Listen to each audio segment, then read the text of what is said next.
What's up, everyone? Welcome on in to another episode of Golf on Tap. Today, we'll be breaking down the 2023 Ryder Cup. Of course, the Europeans came away with a 16.5 to 11.5 victory over the Americans at Marco Simone Golf and Country Club. And then also, the PGA Tour is back with its second of 7 events for the FedEx Cup Fall. We're going to be breaking down the Sanderson Farms Championship, talking about some outright bets, some things that we're looking to for the rest of the fall. Excited that we finally got some tournaments to bet on. I think we got 6 more before the end of the season. So excited for that. And the fall swing was actually an area where I personally did really well. So hopefully looking forward to carrying that momentum over into the fall swing once again this season. As always, I'm joined by my partner in crime, Joey Ricotta. Joey knows nothing. Go and give him a follow on Twitter. Joey, my brother, how we doing? How we feeling today?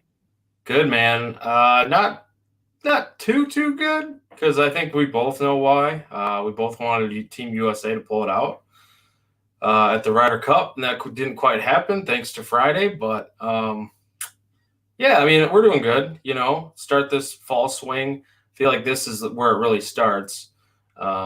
As you mentioned, a tournament that shall not be mentioned has already taken place, technically for the fall swing, but we won't talk about that. So the Sandy Sun, I'm looking forward to it, man, and get to see who gets to hold up that famous cock trophy this week. Yeah, the best trophy in all of golf. I absolutely love it. Yeah, we're going to see who becomes the latest winner down in Jackson, Mississippi. But first, we do got to talk about, as you mentioned, of course, the Americans not getting the job done at the 2023 Ryder Cup. You referenced Friday. They kind of got off to a shoddy start. There were a lot of things that went wrong for the United States. It wound up being more of an eventful finish than I think anyone anticipated, including some, extras with Joe LaCava and Patrick Cantlay and Rory McIlroy.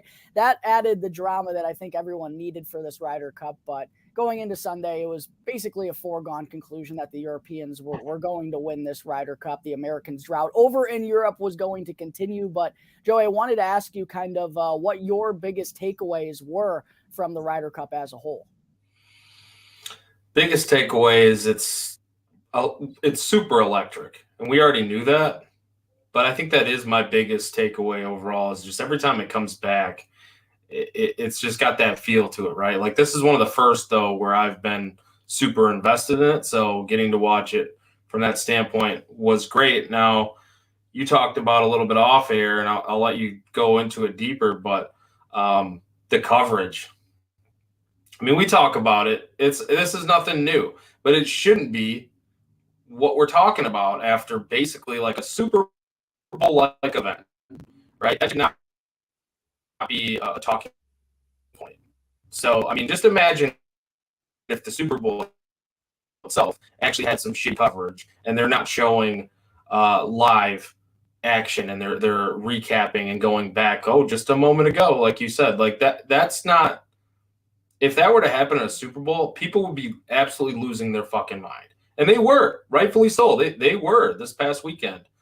So yeah, I mean, that's takeaway right there. I think Justin Thomas, just how good he looked overall, I think he was on it. I think he looks like he's back. We kind of thought that he would be creeping closer to that type of JT, and really positive as far as that front goes, and encouraging moving forward for him. So, and I also love to see the people jumping in the pond afterwards. Like, that to me is just so cool. I'm like, shit, I wish I was there. I don't know. I know we're not celebrating because USA didn't win, but like, I still wish I would have been there jumping in the pond with the Europeans there. Yeah, that's a bucket list type of achievement right there. I was pretty jealous myself watching that going on. But you talked about the coverage. Yeah. We say it a lot here on the Golf on Tap podcast that no professional sports league does their fans a disservice like professional golf and the PGA Tour. And right out of the gate, day one of the Ryder Cup, the coverage was absolutely brutal. And for all of us over here in the States to wake up at, 1 a.m, basically, to be up between 1 and 4, watching the first session, the morning session of the Ryder Cup, that's 7 hours ahead over in Rome. And It's basically commercial every other shot. As someone who doesn't have cable as well, I usually watch a lot of my golf on Peacock because NBC Sports has a partnership with Peacock.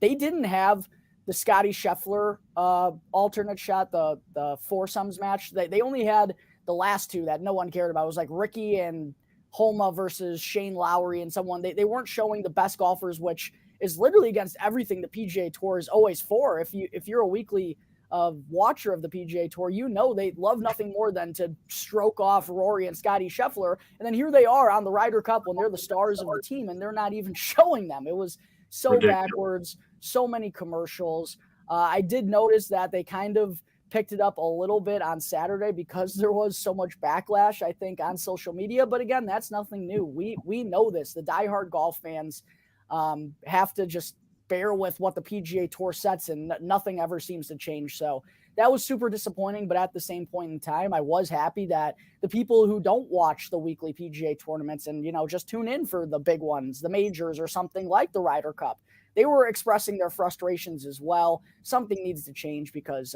it was absolutely horrible, and it's unacceptable for that to happen in something like the Ryder Cup. So yeah, that was clearly a big takeaway as well. You talked about Justin Thomas. Yeah, he brought the fire. He brought the intensity. I thought he, held up his end of the bargain. It's just unfortunate that Jordan Spieth was absolutely terrible, except for like a 4-hole stretch, I think, on Saturday, where he made some putts to make things interesting. But, the United States was going to lean on that team to have that chemistry and lean on their past experiences in Ryder Cups and President's Cups to get the job done, and they fell flat on their face. I thought Scotty Scheffler was absolutely brutal as well, and he and Brooks losing 9 and 7 to Victor Hovland and Ludwig Aubert, by the way. Another thing that we learned through the course of this weekend. We've all just been butchering Ludwig's last name this entire time.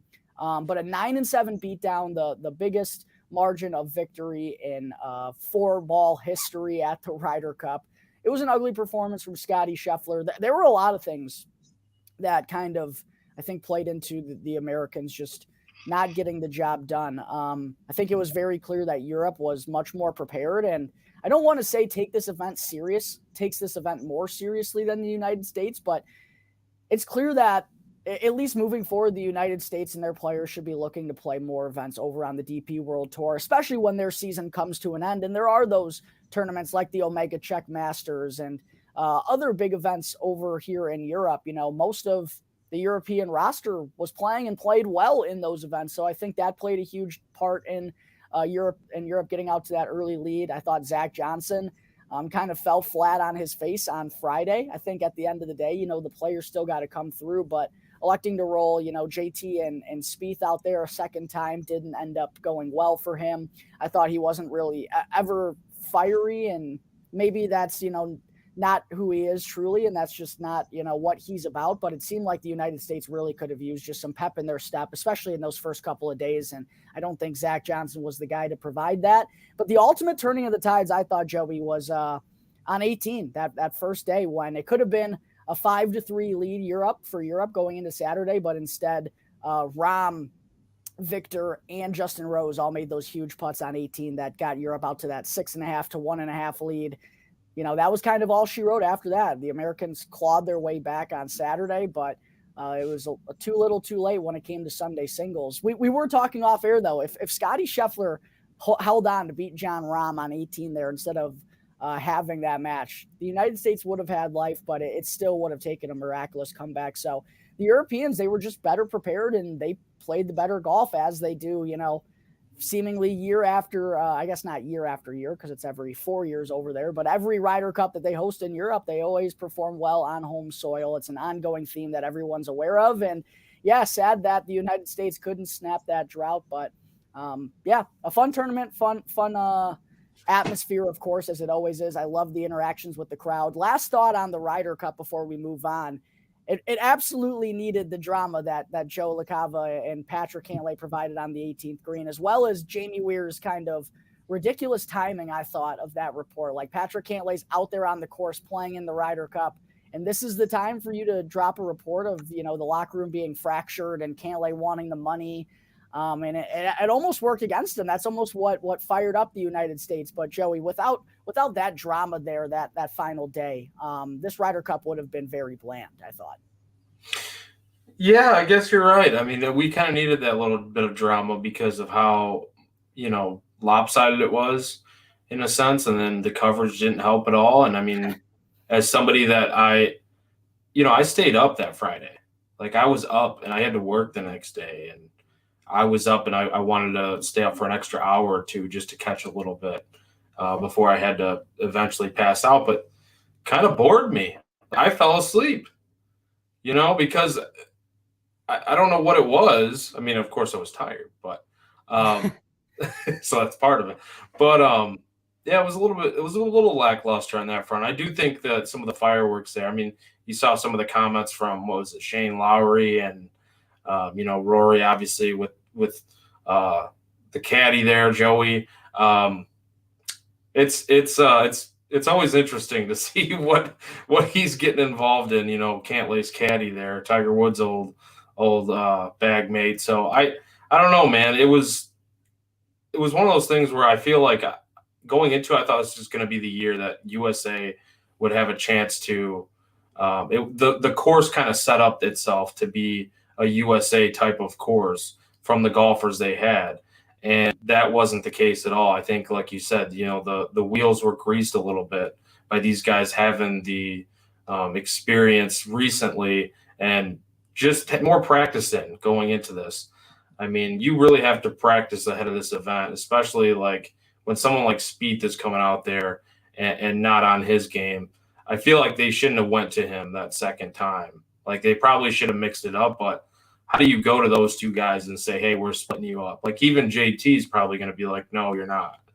So, I mean, it's kind of tough in that sense. So anytime you get yourself off to that bad of a start, though, you're pretty much shot in the foot. And I don't know about you, I feel like my bets were not quite, like not just the outright bet itself, but, I mean, I'm looking at it now. I only got 4 bets right on the entire day. Or, well, actually, top USA rookie, I did have 2 different bets. So Max Homa, I think, too. So 5 bets out of and a couple of pushes out of maybe 13. I don't know. How'd you do, Jack, from a betting standpoint? Yeah, it was not very great for you, boy. Didn't go the way that I thought it would. Obviously, we took the United States, both of us. I also had Brooks to be a top point scorer. I had JT to be a top U.S. point scorer. That didn't go well. I forget exactly. Did Harmon cash for the top U.S. rookie? No, he didn't. It was Homa. It was Homa. Yeah, you're right. No. You're right. I did end up betting both of them, so but it wasn't as good of a payout. But yeah, not a great Ryder Cup for you, boy. But on to the next one. No harm, no foul. We live and we learn. Hey, I was close on the score, though. You were close on the score. What was it? 15.5 to 13.5, or was it 12.5? 15.5 to 12.5 was my call. The final score was 16.5 to 11.5. So okay. I mean, it was kind of a lucky call, anyways. But I was hoping the reverse. Like, all right, fine. If Europe's going to win this thing, let's get it 15.5 to 12.5, and that didn't happen. Yeah, that would have been a little bit of a saving grace. But yeah, I guess just some more learning lessons that we could take into the 2025 Ryder Cup when it comes back to the United States. We'll be at Bethpage Black, which is a great New York course. Definitely excited for that in a couple of years' time. Wish this event was around more frequently, but at the same time, that's kind of what gives it its lore and mystique. But Joey, I think we should be moving on to the second of 7 FedEx Cup fall events, or I guess we could say the first FedEx Cup fall event, because neither of us bet on the Fortinet. I personally don't believe in it. But the PGA Tour is back in Jackson, Mississippi this week for the Sanderson Farms Championship, my friend. Yes, it is. It should be a good one. Well, the field kind of sucks, let's be honest. I was just about to say, should it be a good one? I don't know. Yeah, I don't know if it should be a good one. It's only going to be a good one because we have money on it and we're invested in it. Exactly. That's what I'm thinking as well. That's what makes everything good, though. Yeah, I guess we can get into it a little bit. I was looking at a preview from last year, just some notes that we took. Not much has really changed, I don't think, from a note standpoint. This is going to be the 10th year. This course will host the Sanderson Farms Championship here at good old Country Club of Jackson. in Mississippi, par 72, a little over 7,400 yards. The Mac Daddy last year. The Mac Daddy won it. He kind of went nutty with the putter last year. That was some crazy long distance par saves there towards the back nine and birdies. Burns actually the year before has the 72-hole record here in 2021 with a 266. The highest ranked golfer, Jack, in this field, Emiliano Grillo, the Grill Master. I don't know how I feel about that, though. Like, I like him when he's the 30th plus ranked golfer, and then I kind of want to bet on him. So he does have a good track record here. But yeah, tell me a little bit about this course, Jack. What are you thinking here this year? Even though, like we said, much has changed, too much probably from last year to this year. Yeah, pretty much the same. You referenced 7,400 yards. Does have a little bit of yardage compared to some PGA Tour courses, but it's very flat, very straightforward. There's not a lot of elevation changes. The fairways are gettable, and there's not much punishment for missing them. The rough here is only about 2 inches long. So it's a really gettable course from tee to green that doesn't offer very much trouble. There's only 5 holes that present water hazard. And as far as that yardage goes, a lot of that is built into the par 5s and the par 3s here. 3 par 5s are over 580 yards, and then 2 par 3s are over 210 yards. So 3 par 5s potentially could be 3-shot holes. One of them for sure will be a 3-shot hole. But yeah, that's where a lot of the distance comes in. And then other than that, the par 4s, 6 of the 10 or 7 of the 10 actually are shorter than 450 yards. So there's not a whole lot of trouble there. And this is one of those courses where greens and regulation percentage is up. You can find it here with ease off of the fairway, or if you're in the rough. What really matters, though, is getting it on the right tier of these greens. And they're not the biggest greens at the Country Club of Jackson. When they went through a renovation in 2008, John Fout, I believe his name was, who was behind the redesign, kind of took some inspiration from Donald Ross's courses and pinched in the greens a little bit. They're about tour average size, but it's really crucial to being on the right part of the green with those approach shots, because these greens do run really fast. It's one of the biggest defenses of this course is the Bermuda fast putting surfaces that run about 12.5 on the stimp meter. But other than that, this is a really gettable course. We usually see the winning score around 20 under par. But what's been interesting about the Sanderson Farms Championship is we've seen guys win here in different ways. You talked about Mackenzie Hughes last year and his putting.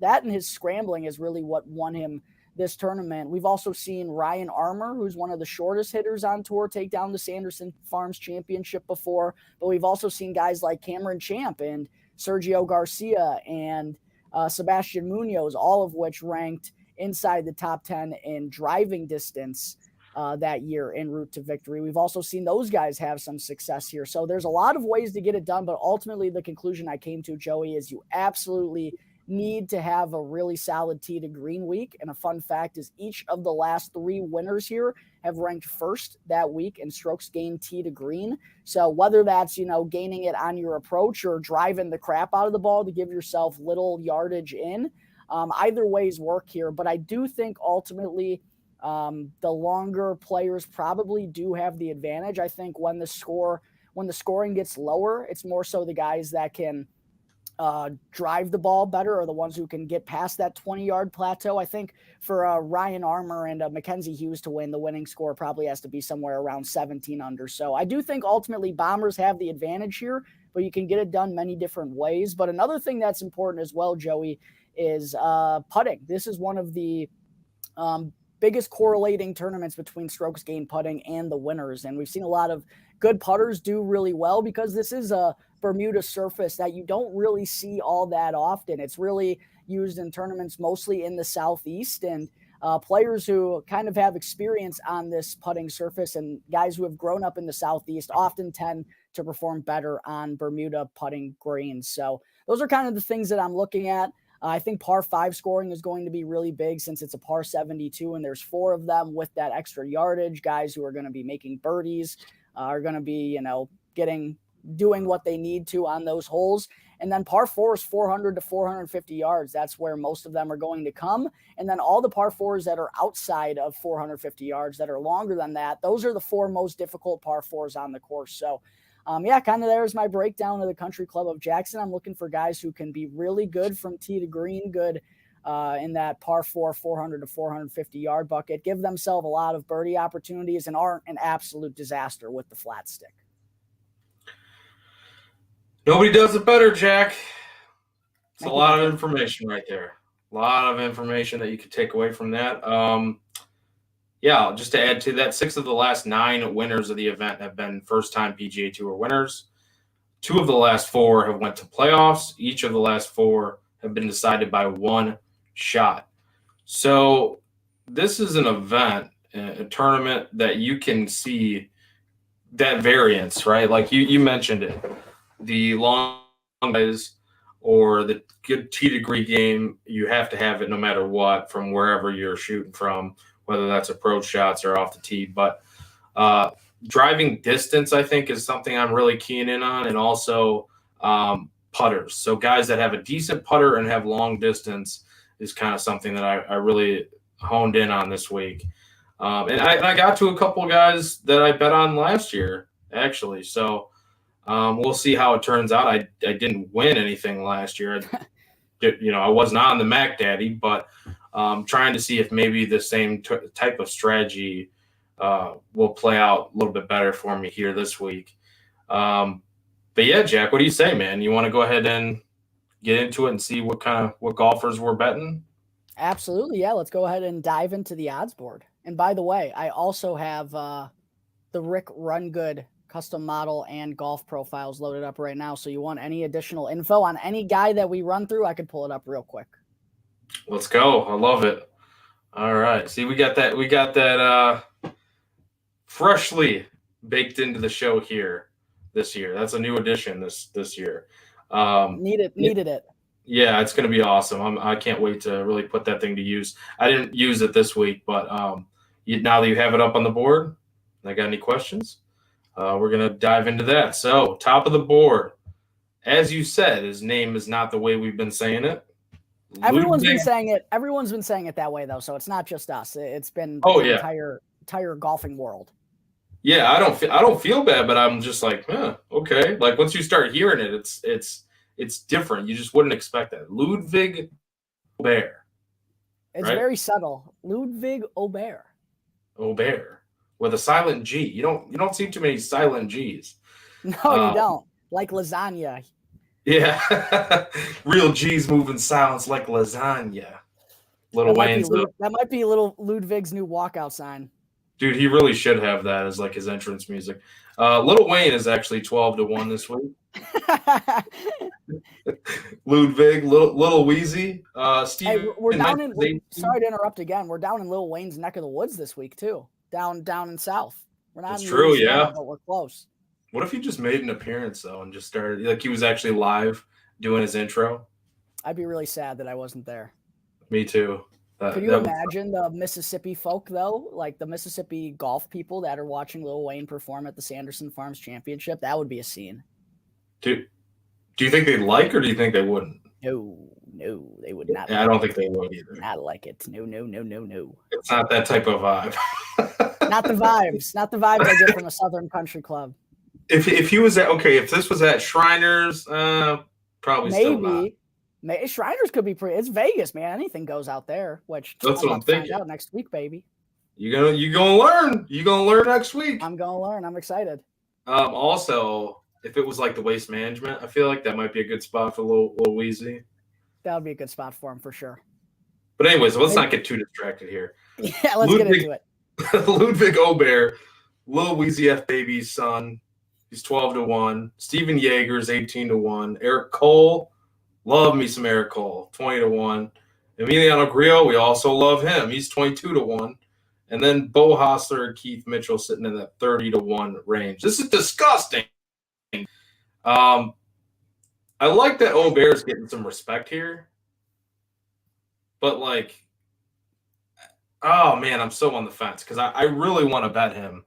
at this tournament. And I already did, actually. I bet him 14-1 just I had to, our sponsor, Bet Rivers. Go ahead and enter that promo code on tap for an up to $250 deposit match at Bet Rivers. Promo code on tap for an up to $250 deposit match. So I use the enhanced odds. Aubert. See, I can't even say his name right still. He went undefeated alongside Victor Hovland. 2 4 matches and had a record-setting 9-7 victory over Brooks and Scotty, like you mentioned. He's made 6 of 7 PGA Tour cuts. I think this kid's probably going to come into this season with a ton of confidence, just riding that high from the Ryder Cup. I don't know that he's going to have that long of a hangover. I know he's a young kid, and maybe the celebration was too much, especially the travel too. But he's not the only person that traveled. I don't know. I think he's got a shot here. 14-1. I'm going to bet on the talent that he can do something major here. Jack, what do you think about the top of the board here? Okay, I promise this is my last Little Wayne thought, but I think Ludwig's nickname has to be Ludwig F. Baby. All right, I love it. Let's do it. All right, for sure.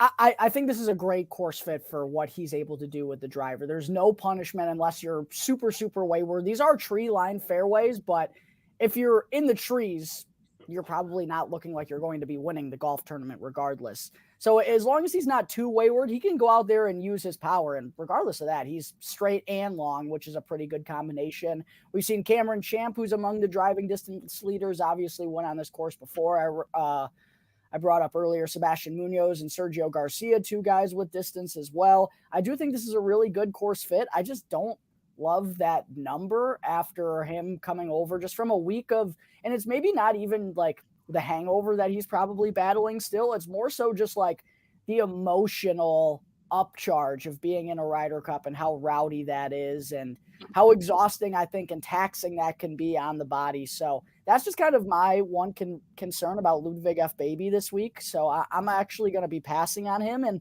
I actually made the decision to pass on this entire range, Joey.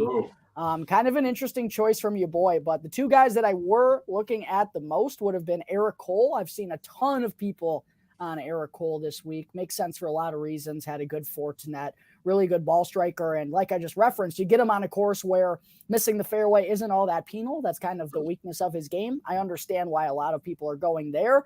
I've seen a lot of love for Emiliano Grillo, the Grill Master too. Finished the year with a really good showing on the greens, which has been his biggest weakness historically throughout his career. We know what he can do from tee to green. I do still ultimately worry about whether or not he can make enough putts to truly win this thing. And don't get me wrong, he certainly can do it. I think he's one of the top 3 best players in this field, but he's finished in the 30s every time that he's played here. Not any real high-end finishes. He's always made the cut, but that's just kind of my one concern about Grillo is can he make enough putts? And that concern ultimately led me to staying off him and everyone under 33-1 this week. Last year, though, he was T5, right? No, that was – I don't believe so. I could pull it up real quick. Was that not Grillo? Was it I'm Mitchell? Pretty sure that's my boy I'm going to be bringing up later. No spoiler alert. Grillo last year – oh, he was T5 last year. I'm blind. It was the 30s the years before that. I missed that. He was T5 here last year. Good on you. Okay, I just thought I wrote it down wrong because I had that written as T5. But. And he gained 3.38 strokes with the flat stick, which is ultimately impressive. But I'm going to actually look it up right now. I want to look at the leaderboard. And one thing I have looked at with Grillo in the past, Joey, is when he wins tournaments or when he finishes high in tournaments, what is his score? And I swear more often than not, the highest he gets to is like 15 under. So that's just my concern, but I do really like Emiliano Grillo. I mean, we bet on him a ton last fall and bet on him a ton throughout the course of the season, so I wouldn't hate it. But I'm going to look up the Sanderson Farms leaderboard from last year to see how many strokes he was away from winning. Yeah, well, while you do that, I'll tell you why I do like him too. So obviously, it's the great track record floor here, and then last year I feel like seeing that upside with the T5, I feel like that's enough to kind of – he was riding some momentum, though, with that fall a little bit last year. And I did bet him. I bet him at this tournament last year. So kind of going back to the He didn't pull it through for me, but he feeling pretty good in a decent position. So I think I'm going to bet him. I'm not quite sure what was his price. Let's see. So 22-1. I don't love that. You might be able to get a better number though if you look around. Like I think the enhanced odds are probably better on Bet River since Ludwig is technically 12-1 like his traditional odds, but like I said, I got him at 14-1. So yeah, I do like Griot. Cole, obviously, like week in and week out, we were talking about him this past year. And we were talking about him for a top 40 in good field tournaments, top 20s in good field tournaments. And he just had that high floor. So if you're going to bring this type of field to the table for him, he absolutely can pull it out. And I mean, he's shown that he's capable of hanging right there. It was Eric Cole and it was Chris Kirk, right? That big battle last season. So, I mean, he can go at it for sure. I like his game. Keith Mitchell's another one. You just can't help yourself. He's going to be Jason Day this year. I'm feeling it. No, I'm not going to go that crazy unless he goes nuts, man. If he goes nuts, I might just ride him. But if you're talking driving distance, you better be talking about my boy, Mr. Mitchell and Ness. Not a terrible putter either, actually. So if we're kind of looking at the putting game and the driver, that's where I was kind of looking at him for. So, yeah, Jack, what did you find out, though, with Griot? You were looking up some stuff. Yeah, his T5 here last year, he finished at 13 under, and 17 under is what got Mackenzie Hughes and Sepp Straka into the playoffs. So he was still not what a couple strokes back. That's just my concern, but I would understand backing him for sure. What else was I was just about to bring something else up as well. I swear with losing my train of thought. Completely forget, but Mitchell something with the grill. Oh, it was that. It was also that I bet Griot as well last year here at this time. Oh, okay. 40-1 I saw that he was at this time last year. So quite honestly, given what Griot has accomplished in the last year, winning the Charles Schwab, coming runner-up at the Open and having a really strong season, considering that he was 40-1 in a weak field last year, 22-1 and 25-1. It feels like a pretty good number, quite honestly. So I wouldn't be opposed to you jumping on that at all if you haven't already. I don't know if you have. Yeah, I'm not quite sure if I actually pulled the trigger, but I want to. So I did bet Mitchell and I bet Aubert. Little wheezy. Ludwig F. Baby. Ludwig F. Baby. So, yeah, that's kind of where I'm at. I don't know, man. This is a very tough one to predict to me. I think this is kind of like our dice throw week, at least in my opinion. I'm curious to see how far down you go. But I guess we could just start running through it here. Lucas Herbert, 33-1. S.H. Kim, 33-1. Adam Svensson, 35-1. Smalley is 40-1.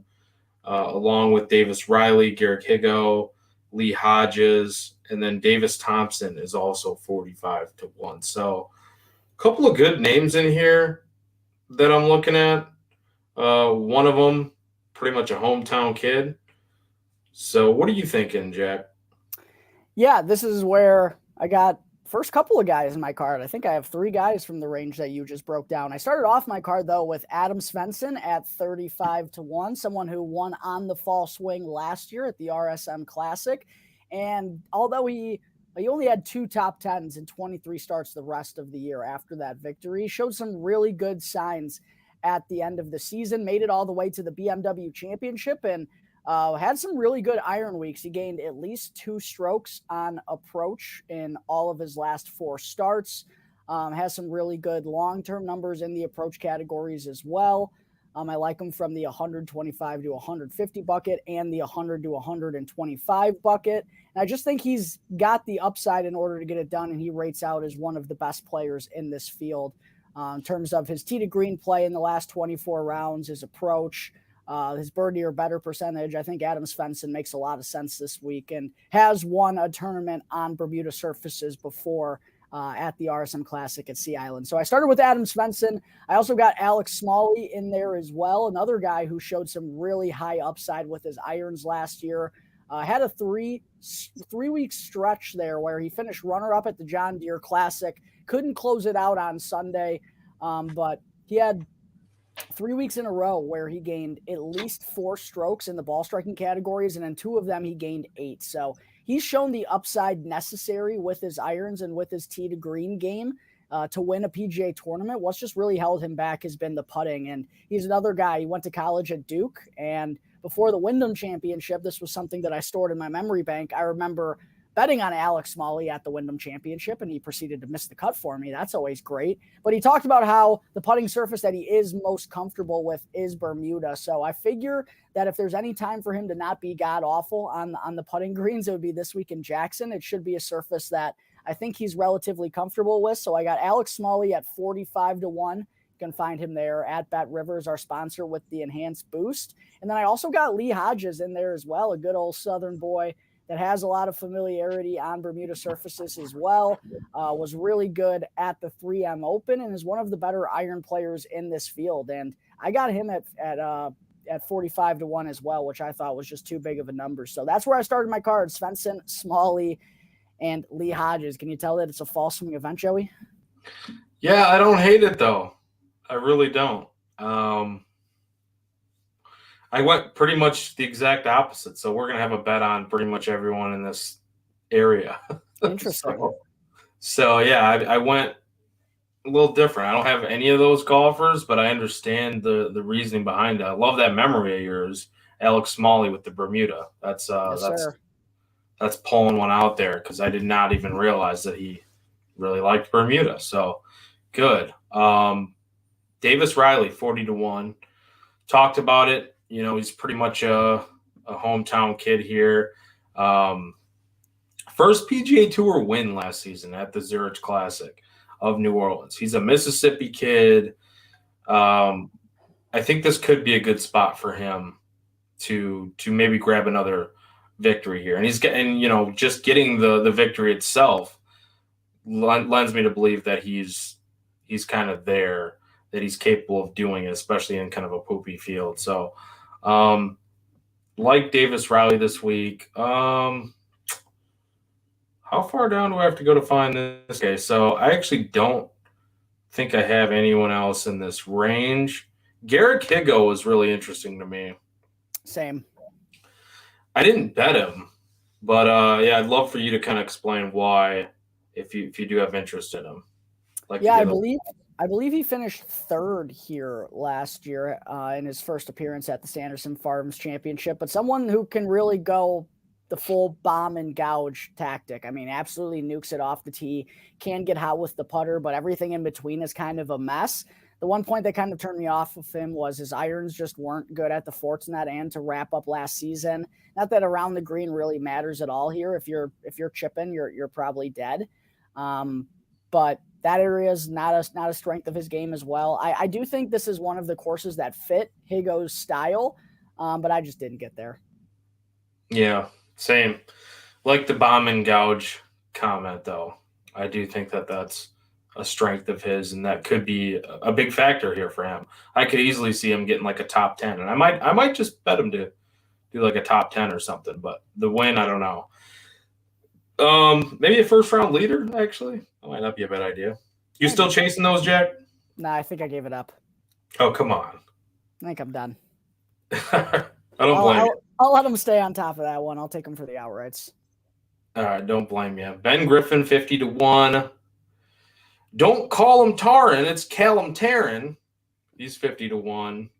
K.H. Lee, 50-1. Luke List, Nicholas Lindheim, Sam Ryder, Stevens, and then Akshay Bhatia, 55. So is Alex Noren and Doug Gim and Hayden Buckley. So a lot of golfers from this 50 to just 55, really. It's a short gap here of golfers. A lot of them in this range. Buckley is somebody I'm on. Yeah, Buckley was someone I bet here last year, my Mizzou boy. There's a lot of guys I like in this range, and unfortunately can't bet them all. I liked Ben Griffin, too. I thought he was a name that was interesting. I thought Sam Ryder was a name that was interesting. I always have a soft spot for my boy Akshay. But the name I ended up clicking on, interestingly enough, was the guy you mentioned when we first talked about this range, Callum Tarrant. I got him at 55 to 1. Been playing some really good golf as of late, and he's full bomb and gouge to a tee. Can absolutely nuke it off the tee box. Has shown some really good stuff with the putter lately as well. The irons have been coming back for him. He's got 2 top 13 finishes in his last 3 starts, a T7 at the Fortinet Championship where he gained 7 strokes in the ball striking categories. He's been a positive with the putter in each of his last 3 starts. So I thought that was a pretty good number for Callum Tarrant. He finished runner-up at the RSM Classic as well, behind Adam Svensson when he won there too. So I'm going with Callum Tarrant was the only one I got to out of this 55 to 1 range. I like it. Haven't bet it, but I remember last year I bet him as the top English golfer in the nationality prop. Did you write that down, or did you go back and listen through the show from last year? No, I actually was just looking at our old show notes from last year. So didn't go back, didn't have that much time to go back and watch the entire show, but I went back and looked at just some stuff that we had bet. Like I bet top Swedish player, I bet Henrik Norlander, top South American. I was on the Grill Master. Head-to-head matchups, I had Thigala over Sam Burns, which I don't know how that went. Yeah, there was quite a bit of them actually that we had like top 40 bets on. I know I had Buckley at plus 220. That was nice cash. Yeah, the Grill Master also, and then some interesting players I wrote down too. But I mean, Buckley was also a guy I bet last year. Actually, his price is a lot better though. It was 130 to 1. Oh, he was huge odds last year. It was before he had really done anything. Yeah, he had a good fall swing last year. So we were a little ahead of the curve. We were on him. But yeah, 19th place finish. I mean, 4th the year before at this event. Round the green game can really struggle at times, but that's something you've mentioned during the show that you don't really need the around the green game that much this week. We don't think so. He's been in the positive in that area each of the last 2 years too. So some comfortability there, I think, on this course, at least in particular, around the green game, he's been in the positive when he traditionally will struggle. So if he does kind of find himself in those positions, I'm feeling good about him being able to get out of them and to do well. So I like Buckley again this year for, what is it, 55 or 50 to 1. I'll take my shot with that. Who's some other guys in this range? Mentioned Callum there. Like that. Nicholas Lindheim's kind of interesting too. I've never bet him before, so I don't know. I mean, he's perfect in 9 starts with a win and another 4 top 10s across 2 tours. So he's also 3 for 4 at the Country Club of Jackson with a T7 in 2017. He won the Ascendant Corn Ferry Tour tournament back in July too. So might be kind of feeling himself. I know he had some serious back issues, injury, so he's coming back from that and looks pretty good. So Nicholas Lindheim, haven't pulled the trigger. I don't know if you have any thoughts there, but I might. I mean, I'm just betting a lot of guys though, so at this point, I really have to kind of pick and choose, and that's where I'm getting myself stuck here right now. Yeah, I want to say, when did Lindheim? I felt like, he played at the Wyndham Championship. I knew he had made at least 1 appearance prior to the end of the season. But yeah, really good numbers on the Corn Ferry Tour. If you look at any models, he doesn't have doesn't have much of a sample size, but is popping up at the top of most of the models. Like if you go and look at his finishes on the Corn Ferry Tour, it was like he was in contention every single week. So for me, I just don't really know enough about him yet, and maybe that's a mistake on my part. Maybe we're going to miss out on the opportunity of being too early on Nicholas Lindheim, but quite honestly, if that's the case, I'm okay with it. I'd like to know a little bit more about him first. Yeah, I totally get you there. Other interesting names, the Hoagie Bun Master, Mr. Tom Hoagie's there, 60 to 1. Mark Hubbard is 60 to 1. Kevin Yu, 60 to 1. Dylan Wu, the U and the Wu. Both 60 to 1. Then Nick Hardy. Seen some love for Nick Hardy this week. 66 to 1 is MJ Defoe.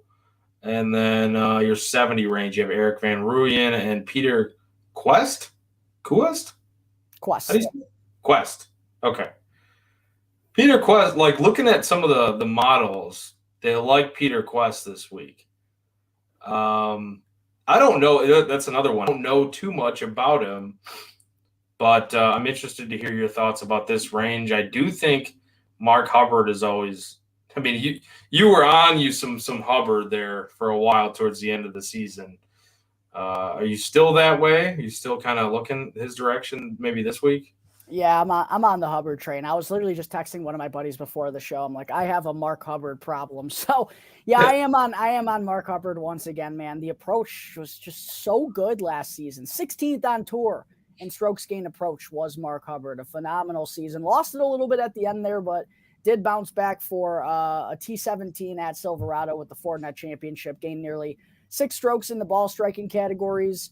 The biggest weakness for him, too, has always been off of the tee. He actually lost 2.5 strokes here last year and still finished T5. So that gives me some hope if he can just lose one that, he does have the approach play to get the job done. And he's also a pretty good putter. One of the better guys rating out on fast greens and also on Bermuda surfaces as well. So I've taken a lot of chances on Mark Hubbard. 60-1 in this tournament is certainly not the worst of them. So I did get on Mark Hubbard. And you mentioned Peter Quest. He's another guy that I'm absolutely on as well at 70-1. I know he's only made, I think, 10 starts on the PGA Tour this past season, but a lot of good stuff that we saw from him in those 10 starts. He's an absolute bomber.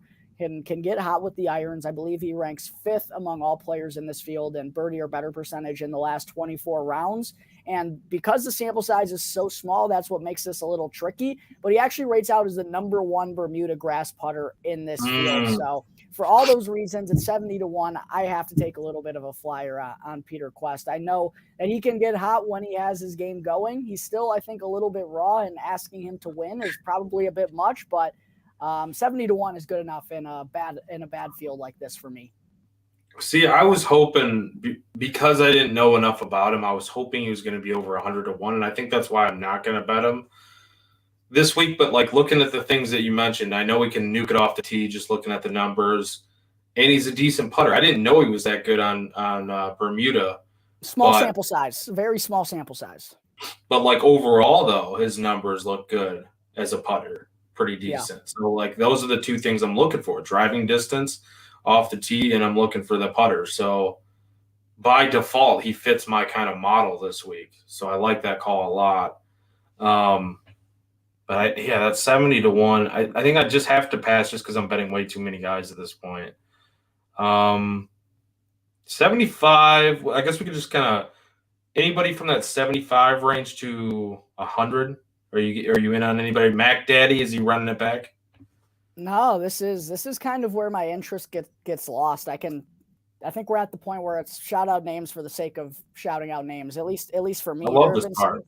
There have been some guys who caught my interest, but there's only one guy I really thought about betting. But I'm interested to know who. I think I have my eye on Grayson Sigg. Also on Big Papa Pump, Scott Stallings this week. Very good here at the Sandy Sun. Very good. Finished 13th last year, 6th a few years ago. He's made 6 of 8 cuts. So, like at the very least, I'm looking at a top 40 for Mr. Scott Stallings. I think that's definitely going to be a bet for me. And I don't even know what the odds are, but I can tell you right now I'm probably looking at the top 40 market for Scott Stallings. And then 70-1, that's not terrible. So I think Stallings is a bet for me. Grayson Sigg, I don't know, man. Do you have any thoughts about Grayson Sigg? No, not really, to be quite honest. I've seen a couple of people on him this week, and I know when I was going through my model, he popped up a couple of times, but no real thoughts one way or another. All right, well, I think since we're at that point, 100-1 and up, we can start shouting out names. What do you have as a long-range bet for sure this week? Do you have any? I don't have any for sure. I thought I'm always a sucker for Cameron Champ on Cameron Champ courses. He's 80-1, and there's like legit 5 courses that he plays well all season long. And I usually bet him on most of them just because it doesn't happen very often. I thought he was interesting, but I didn't get there. You bet him last year at this tournament, didn't you? I can find out real fast. I actually didn't bet Cameron Champ. I think I bet him. I might have bet him in Minnesota. I don't know. I bet him somewhere late in the season, but I thought he was interesting. I've seen some people like Harry Hall, really good wedge player, really good putter. I've seen some people on him. Ches Reeves ranking out really well with the irons, as he seemingly always does. The rest of his game's always a question mark, though. The one bet that I considered, Joey, which I'm probably not going to pull trigger on, but Troy Merritt is 175 to 1. Don't do it And to yourself. he actually showed life. Let me take you through the Merritt stat profile here real quick. And we talked about Troy Merritt somewhere late in the season as well, and he was just up to nothing good. He was on a stretch of absolutely abysmal golf. But then T17 at the Rocket Mortgage, T17 at the John Deere, kind of lost it, got cut at the Scottish Open, T50 at the Barracuda, cut at the 3M, T58 at the Wyndham. But then at the Fortinet a couple weeks ago, he finished T7, gained 4 strokes off the tee, 7.5 in the ball striking categories, and most importantly, he gained a stroke and a half with the putter. It was the first time that he had gained strokes on the green since May, and the most strokes that he had gained on the green since April. So, and look, I'm not advocating that people should go running to bet Troy Merritt, but I think 175 to 1 in this field's a big number. And I didn't bet it myself, and I probably won't, but that was kind of the one long shot that I was looking at. I love how you say the Fortinet's not a real tournament, and then you're referencing the Fortinet stats. I'm not even betting this guy. I'm just saying. There could be some life there with Troy Merritt, man. Let me see what's he done at this tournament. Anything good? Yeah, I didn't even really look at him this week. So he's been cut 4 times out of 5 appearances here, and did have a T11 once. Please stay away from Troy Merritt, everyone. I probably will stay away from Troy Merritt. Maybe. No, he's going to go out there and win this tournament now because I said that. First round leader. That's not. I mean, that's really not. Yeah, if he's showing some life, we've seen it from him in the past where he can do it. I'm going to give you an even grosser name though now. Oh, great. Trevor Cohn. Oh, why? Just what's the reasoning? 250 to 1. That's the reason. There's really no reason. Long driver. That's it? He can hit it a mile? Hit it a mile. Let's see what happens this week, baby. No, I really don't think I'm going to bet him. Maybe $1. Put a little McChicken on it. Our McChicken's like $2 now. Yeah, I was about to say, a McChicken in 2015, brother. Well, we're taking it way back then. We're hitting the 20. We're talking about Lil Wayne on this show. Are you kidding me? We are going back to like 2010. This is a show full of throwbacks. You're right. So, yeah, I mean, I don't know. I don't even know what I'm saying at this point. I'm not going to go any farther than that, though, as far as my bets this week. Is Dylan Fratelli in this field? Can you tell me that? I don't think so. He's not? I feel like this would be a good Dylan Fratelli week. Why? I don't know. No, I think we're done, man. Any final thoughts, though, or any other golfer you're thinking about? No, that's really it. My card is basically finished. I think it's Svensson, Smalley, Hodges, Callum Tarrant, Mark Hubbard, Peter Quest. I think those are the 6 I got in this week, and that's it.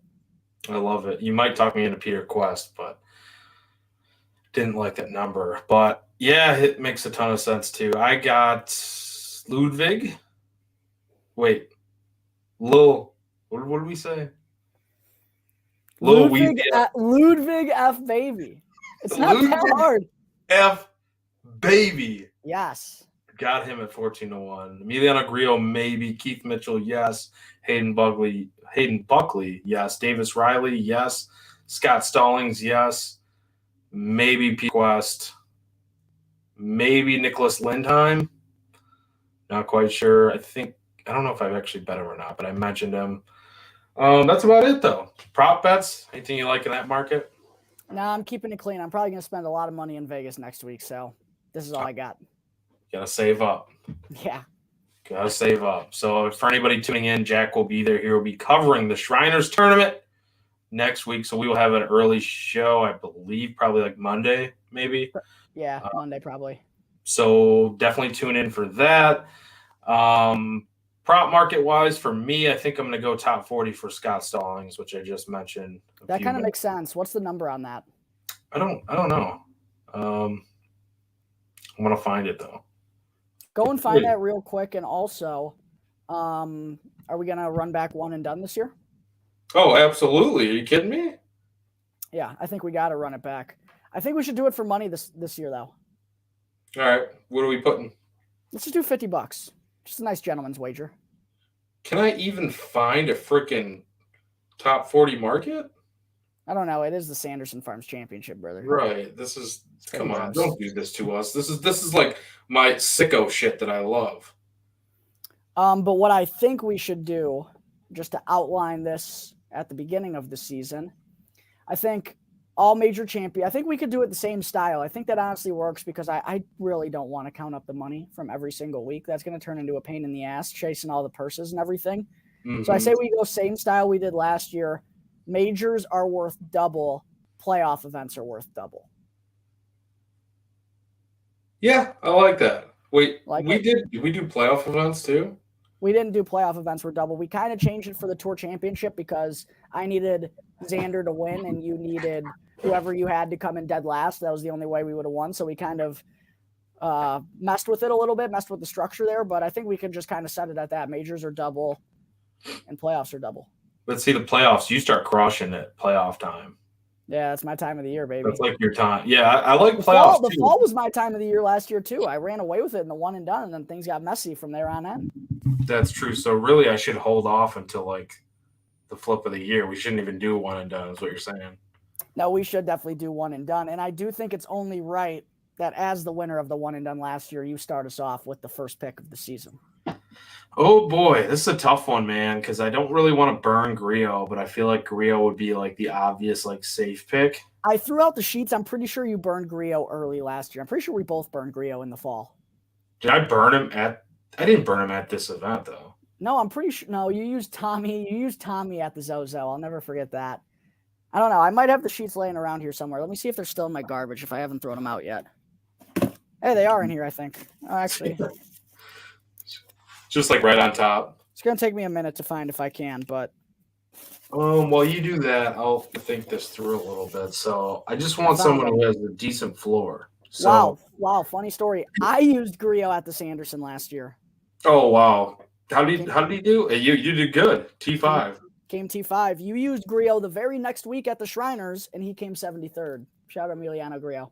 Yeah, I jinxed him. You did. I'm actually going to keep these to see who we can use in the one and done next year. Or this year. See who we had last year. Okay. You know what? I'm stealing your guy. Damn it. I don't really want to use him, though. How many times do you think I'm really going to be able to play Hayden Buckley? Not often. A couple times this fall. That's my pick.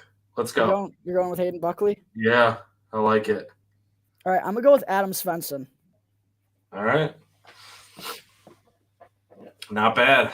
Not a bad start. I just don't want to burn Griot because I feel like I don't really know if he's going to win this week, but I want to be on him when he wins. I feel you. So even though you're probably going to be in the lead and then pick him the week that I want to pick him, but this whole entire field, though, it doesn't really matter. Like, no, it's pretty gross. Yeah, we're not saving anybody except for Ludwig, actually. I don't want to save him. So, yeah, Jack, great show as always. We said we weren't going to go an hour. We pretty much did. Pretty much went an hour.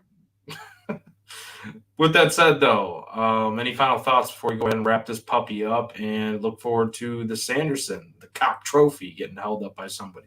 Yeah, let's see who's going to hold up the big cock this weekend. I'm excited to see that.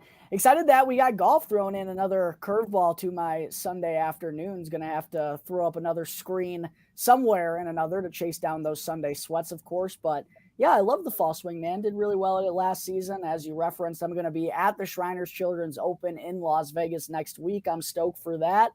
And yeah, I think that's probably going to be the premier event of the fall swing, being in Las Vegas. We've historically seen some pretty good players tee it up at TPC Summerlin. So stoked for that to get underway. Stoked for the fall swing to be back in action. Hopefully we started off with a bang this week, brother. I'm looking forward to it. I hope so. Yeah, we killed it last year. I mean, that's just the truth. I don't know how many outrights we ended up on. I forget now. But we had quite a few show outrights. So if we can get back on, that's keep that same kind of momentum. And obviously you've got a feel for this fall, and next week's going to be a pretty big week. I kind of wish, I don't know about you, but I kind of wish that next week would have been a week after next week. Like, I wish the Shriners, we'd have 2 weeks after the Ryder Cup before the Shriners, since like you said, Vegas is a pretty big. It's like the only big event really in the fall. So I don't know. That's just me though. But yeah, I mean, you got to find time. You got another screen. Sundays are, you're sweating football bets. Even Saturdays with college football ramped up. We've got the college football news show here at On Tap Sportsnet. Me and B-Don will be going live, I believe, tomorrow night to talk about some bets for the weekend that we like.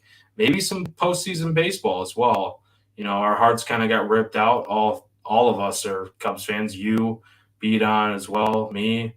We will be doing Cubs on Tap here in a little bit, kind of a season recap show. So that'll be fun. Stick around for that if you're a Cubs fan. Even if you're not, you just like talking baseball and you like people that fuck around on the microphone, that's what we do. So stick around for that. Go ahead and check out Jack's article at ontapsportsnet.com previewing this tournament, the Sanderson Farms Championship, and all the other great content over there. Bears, Bulls, Cubs, Blackhawks, even the White Sox. I didn't quite forget them this time. I saw it in there. It was in there somewhere. I was searching for it and I found it. You can follow us at On Tap Golf. We are Golf on Tap. You can follow Jack at Jack Bushman too. You can follow me at Joey Knows Nothing.